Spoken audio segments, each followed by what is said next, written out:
ظلم کی انتہا ہے کہ اس وقت آلموسٹ 57 اسلامک کنٹریز ہیں دنیا میں، اور سارے ملکوں کی اگر آپ فوجیں ملائیں تو یہ تقریباً 6 to 7 ملین، 60 سے 70 لاکھ فوج بنتی ہے مسلمانوں کی. 10 لاکھ تو صرف پاکستان کی ہے آلموسٹ،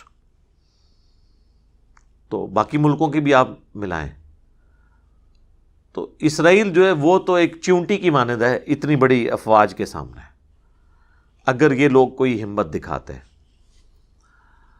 انہوں نے وہی کیا جی، اجلاس بلا لیا OIC کا، جسے کہتے ہیں وہ OIC، organization of Islamic countries, اور بس اس میں وہ قرارداد مذمت اور UNO کو بھی اپروچ کیا، لیکن وہاں پہ آپ کو پتہ ہے امریکہ نے ویٹو کر دیا، لیکن امریکہ کے خلاف کوئی بیان دینے کے لیے تیار نہیں ہے، امریکہ کے سفیر کو کوئی واپس بھیجنے کے لیے تیار نہیں ہے. ظاہر ہے مجبوریاں ہیں، وہ ایک علیحدہ بات ہے، لیکن ہمیں دکھ یہ ہوتا ہے کہ ایک طرف ہم مجبور بھی ہیں اور دوسری طرف ہمارے جو دعوے ہیں، ہماری جو باتیں ہیں، ہمارے جو ترانے ہیں، وہ تو لگتا ہے کہ دنیا میں سپر پاور ہی ہم ہیں. وہ پھر جب کنفلکٹ آتا نا، پھر دل کو ذرا دکھ ہوتا ہے کہ یار ہم ایک لائن لیں اور بتائیں کہ ہم ان سے بہت پیچھے رہ گئے ہیں، ہمیں کافی ٹائم چاہیے ان کا مقابلہ کرنے کے لیے، کافی کوشش کی ضرورت ہے.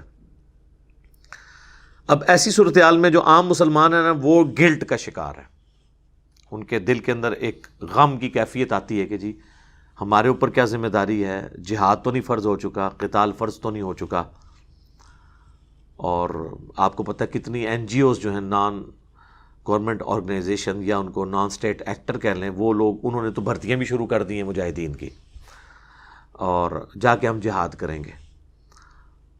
اور ظاہر ہے جہاد کی خواہش تو ہر مسلمان کے دل میں ہوتی ہے، قتال جہاد کا اعلیٰ ترین درجہ ہے، اور یہ اسلام کی ہائیسٹ گڈ، سمم بونم، جو ایمینول کانٹ کی فلاسفی میں ہائیسٹ گڈ اسلام کی چوٹی ہے.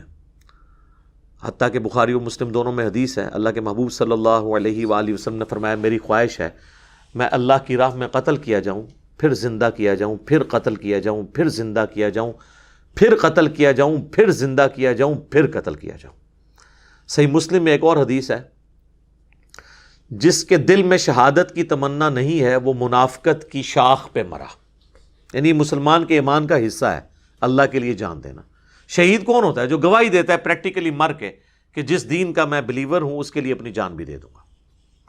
اور اس میں ایک اللہ نے آسانی رکھی ہے، صحیح مسلم میں ہی ایک اور حدیث ہے کہ آپ صلی اللہ علیہ وآلہ وسلم نے فرمایا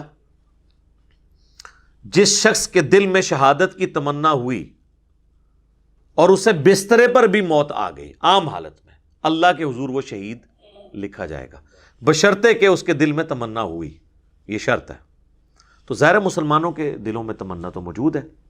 اور پھر ہمارے علماء جن کے بچے تو خود یورپ اور امریکہ میں پڑھتے ہیں، لیکن جمعے کی تقریروں میں ہمارا خون گرمانے کے لیے تو ماشاءاللہ ان کی خدمات حاضر ہیں. وہ بھی لوگوں کو کہتے ہیں جناب نکلو نکلو نکلو، اور اس سے پھر لوگ سوچتے ہیں کہ پتہ نہیں ہم گنہگار تو نہیں ہو رہے. جناب آپ کوئی گنہگار نہیں ہو رہے، یہ آپ کی رسپانسبلٹی نہیں ہے، یہ ذہن میں رکھیے گا. لہٰذا جتنی جہادی تنظیمیں ہیں یا اس طرح کے علماء قرآن سے جتنی آیات پیش کر کے نبی علیہ السلام کے مبارک زمانے کی، اس زمانے میں تو ہجرت فرض کر دی گئی تھی، اور نبی علیہ السلام کے ہاتھ مضبوط کرنے کے لیے یہ حکم دیا گیا تھا سب لوگ مدینہ شریف آئیں، جو ہجرت نہیں کریں گے منافق ڈکلیئر ہوں گے. اسی کانٹیکسٹ میں ہی سورہ نساء میں آیات ہیں کہ تم لوگ غریب لوگ جو کافروں کے قبضے میں ہیں اور اللہ سے دعائیں کرتے ہیں ان کی مدد کے لیے کیوں نہیں جاتے. ان آیات کو لے کے آج کے دور میں اپلائی کرنا، ان مسلمانوں کا کرنا جو ایک دوسرے کا گلا کاٹتے ہیں، تو ان کی کریڈیبلٹی کہاں تک ہے؟ اس وقت تو مسلمانوں کی تعداد تھوڑی تھی، تو ہر بندے کے اوپر جہاد کرنا فرض تھا. سیدنا عمر نے اپنے دور خلافت میں کوئی ایک جنگ بھی لڑی ہے؟ تو یہ آیات ان کو بھول گئی تھی، اس لیے کہ انہوں نے جنگ کے لیے فوج قائم کر دی تھی، کوفے کو فوجی چھاونی ڈکلیئر کر دیا تھا. قادسیہ اور یرموک میں سیدنا عمر خود نہیں گئے ہیں، آپ نے فوج روانہ کی ہے. تو آج بھی یہ فوج کا کام ہے، کسی جہادی تنظیم کا نہیں ہے کہ وہ پرائیویٹ مجاہدین بھرتی کرے. اور ان کو وہ صحابہ کرام کے بارے میں بتایا. اور یہ بھی آج ایک آپ متھ دور کر لیں, جو لوگ کہتے ہیں نا کہ جی وہ صحابہ کرام کا ایمان بڑا مضبوط تھا, ایمان مضبوط ہو تو آپ کے پاس اسلحہ کم بھی ہو تو کوئی مسئلہ نہیں ہے, آپ ٹکرا جائیں. میرے بھائی یہ بھی آپ بالکل غلط بات کر رہے ہیں. اس کی وجہ یہ ہے کہ صحابہ کرام اگر تلوار لے کے جاتے تھے نا تو سامنے والے کے پاس بھی تلوار ہی ہوتی تھی, تھا کہ نہیں؟ برابر ہی ہوتا تھا نا. آپ یہ کہہ سکتے ہیں کہ ادھر تعداد تھوڑی تھی ادھر تعداد زیادہ تھی. یہ نہیں ہوتا تھا کہ یہاں سے وہ تلوار لے کے گئے ہیں اور سامنے سے بندہ گولی لے کے آ گیا. وہ تو میں کہتا ہوں آپ اس بات کو آپ نے اب گستاخی نہیں شمار کرنا.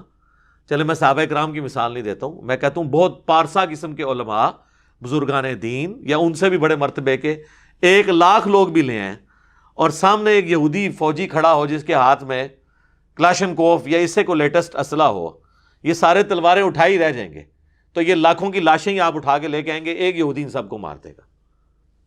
لیکن صحابہ کے زمانے میں یہ نہیں تھا. اگر وہ رومن سے یا پرشین سے لڑے ہیں نا تو ایک تلوار کے مقابلے پہ دوسرا جب بندہ آتا تھا تو ایک تلوار کے مقابلے پہ ایک تلوار ہوتی تھی, 1 to 1 مقابلہ ہوتا تھا. یہاں پہ آپ ڈنڈے, لاٹھیاں, زیادہ سے زیادہ کوئی رائفل اٹھا کے لے جائیں گے. ان کے پاس لیزر گائیڈڈ گنیں ہیں, ایئر سٹرائکس ہیں ان کے پاس. تو لہذا یہ بھی کہانی کرانی اب اپنی عوام کو بند کرتے ہیں. صحابہ کرام اور ان کے مخالفین ایک جوڑ کے تھے لڑائی میں, دونوں کے پاس ایک طرح کا اسلحہ تھا. ورنہ مجھے بتائیں آپ 1,00,000 بھی آپ تلوار والے لیں, سامنے سے ایک بندوق والا آ جائے وہ سب کو مار کے چلا جائے گا, قریب آنے ہی نہیں دے گا. تو یہ بالکل مثال دینا غلط ہے. لہٰذا آپ لوگ گلٹ فیل نہ کریں. یہ ایک باقاعدہ پوری ٹریننگ کے ساتھ جو فوجی لوگ ہیں جن کو آج کی ٹیکٹکس پتہ ہیں وہی لوگ ہی جا کے میدان جنگ میں لڑ سکتے ہیں. باقیوں کی تو آپ کو لاشیں اٹھانی پڑ جائیں گی, الٹا وہ آپ کے لیے مصیبت بن جائیں گے جو چلے جائیں گے. اور بعض لوگوں کا دھندا کھل جائے گا کہ وہ غائبانہ نماز جنازہ پڑھا کے چندہ اکٹھا کریں گے. کئی لوگوں کی روٹی روزی بھی کھل جائے گی اس کے اوپر, اور ان کی روٹی روزی کھولنے کے لیے سب کچھ کر رہے ہوتے ہیں. تو میں گورنمنٹ سے بھی, ریاستی اداروں سے بھی ریکویسٹ کروں گا ان کے اوپر کڑی نظر رکھیں جو یہ اس قسم کی جہادی بھرتیاں کر رہے ہیں. میں نام نہیں لیتا, آپ کے سامنے علماء کی ویڈیوز آئی ہوئی ہیں جی. 5,00,000 بندے جی وہ طیب اردگان کو کہہ رہے ہیں جی 5,00,000 بندہ میں دینے کے لیے تیار ہوں. ٹھیک ہے جی, اور بھائی 5,00,000 کیا تم 5 کروڑ بھی لے آؤ کچھ نہیں کر سکتے جب تک مقابلے پہ ایٹ لیسٹ اس کے قریب قریب کا اسلحہ نہ ہو. اور یہ جو آپ کو کہانی کراتے تھے نا صحابہ والی, وہ بھی میں نے آج آپ کو بتایا, وہ بھی بالکل 2 نمبر بات ہے. حضرت خالد بن ولید اگر تلوار لے کے گئے ہیں نا رومن امپائر کے خلاف, تو سامنے سے بھی جو جرنیل ہے اس کے ہاتھ میں بھی تلوار ہی تھی. یہ نہیں تھا کہ اس کے ہاتھ میں ریوالور تھا. اور پھر بھی حضرت وہ خالد بن ولید نے جو ہے وہ تلوار کے اوپر گولی روک لی تھی, جس طرح وہ آپ کا وہ سلطان رائی جو ہے بیلچے کے اوپر گولیاں روک لیتا تھا. اس طرح نہیں ہوتا. تلوار کے مقابلے تلوار تھی, برابر کا جوڑ تھا. آج نہیں ہے نا یہ برابر کا جوڑ. آج ہم تلوار یا ڈنڈے لے کے چلے جائیں سامنے سے تو وہ بھون کے رکھ دیں گے, اور ایئر سٹرائک کریں گے تو کارپیٹ بمنگ کر کے سب کچھ. یہ میں آپ کو ڈرا نہیں رہا, میں ریالٹی بتا رہا ہوں, یہ حقیقت ہے. اور یہ جو آپ کو وہ کہانیاں کروا رہے ہیں نا, اور پھر وہ اشعار پڑھتے ہیں کہ جناب وہ میں نہیں کرتا, پھر وہ کہہ دیں کہ کسی کی توہین کر دی ہے اس کا شعر پڑھ کے. ان کو شعروں تک رہنے دیں, ریالٹی اس سے بالکل ڈیفرنٹ ہے. ٹھیک ہے, اور انہی چیزوں کا خیال سلطنت عثمانیہ نے نہیں رکھا تھا. اسی وجہ سے وہ آلموسٹ 3 براعظموں میں پھیلی ہوئی سلطنت,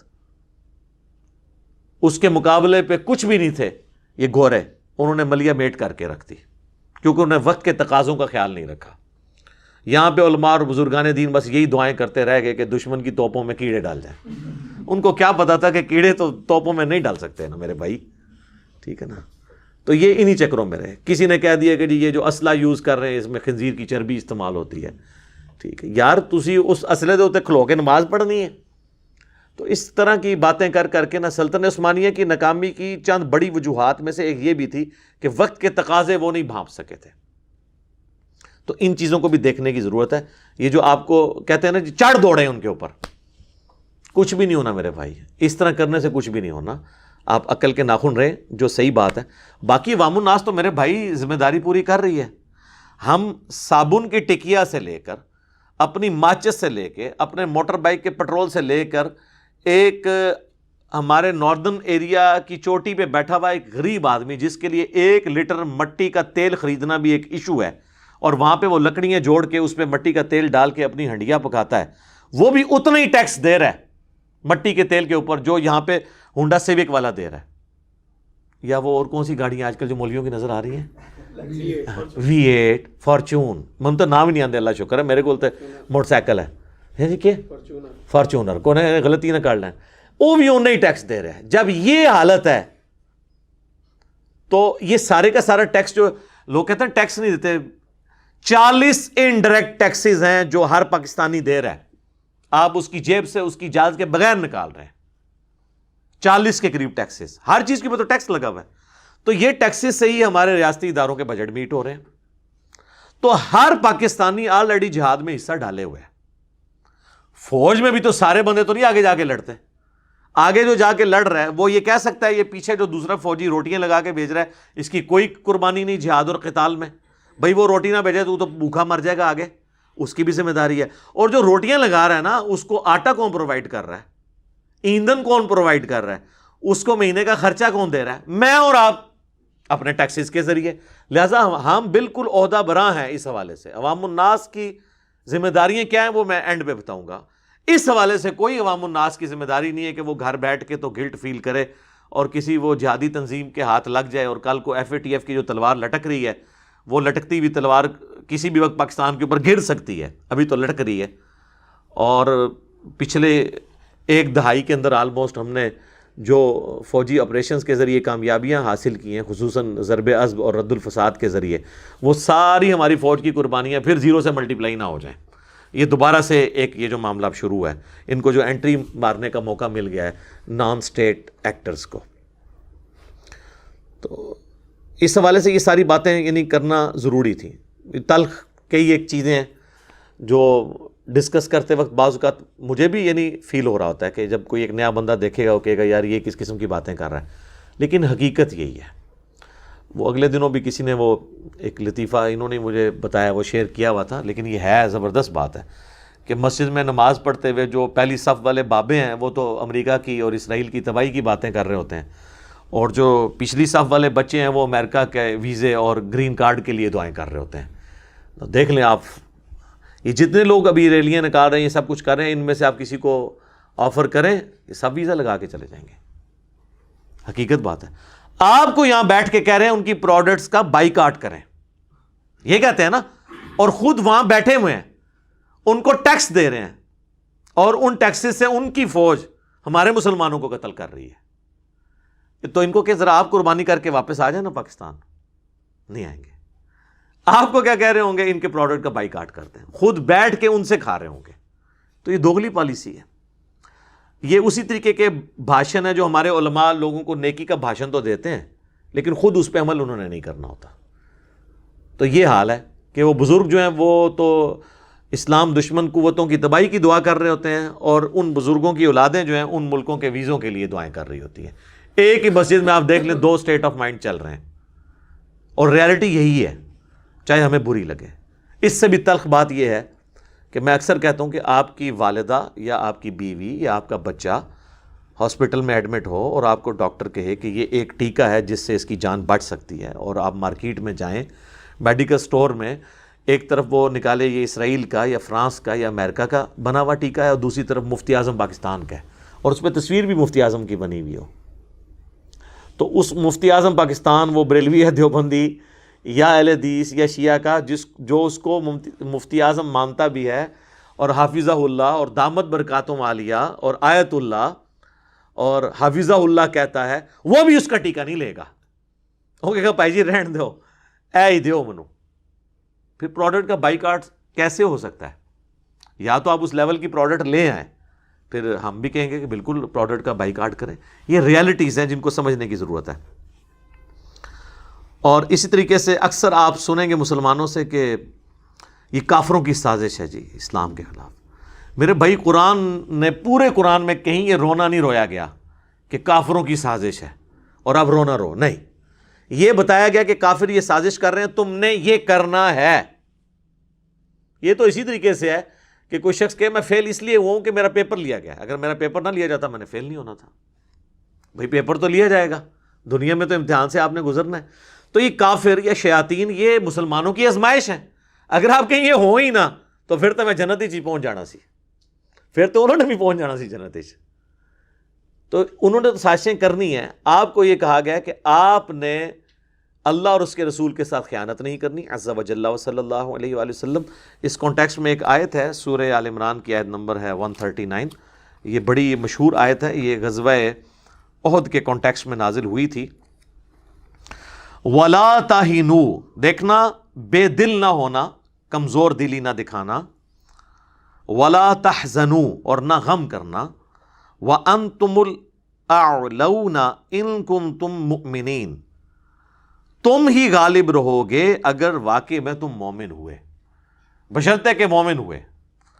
وہ جو صحیح مسلم میں حدیث ہے، نبی صلی اللہ علیہ وآلہ وسلم نے فرمایا اللہ تعالیٰ اس قرآن، اس کتاب کی وجہ سے قوموں کو عروج دے گا اور اس کتاب کی وجہ سے قوموں کو زوال دے گا۔ جسے ڈاکٹر اقبال نے کہا تھا، وہ زمانے میں معزز تھے مسلمان ہو کر اور تم خوار ہوئے تارک قرآن ہو کر۔ تو بالکل صحیح بات کی تھی انہوں نے، بالکل اس کی ایکسپلینیشن ہے۔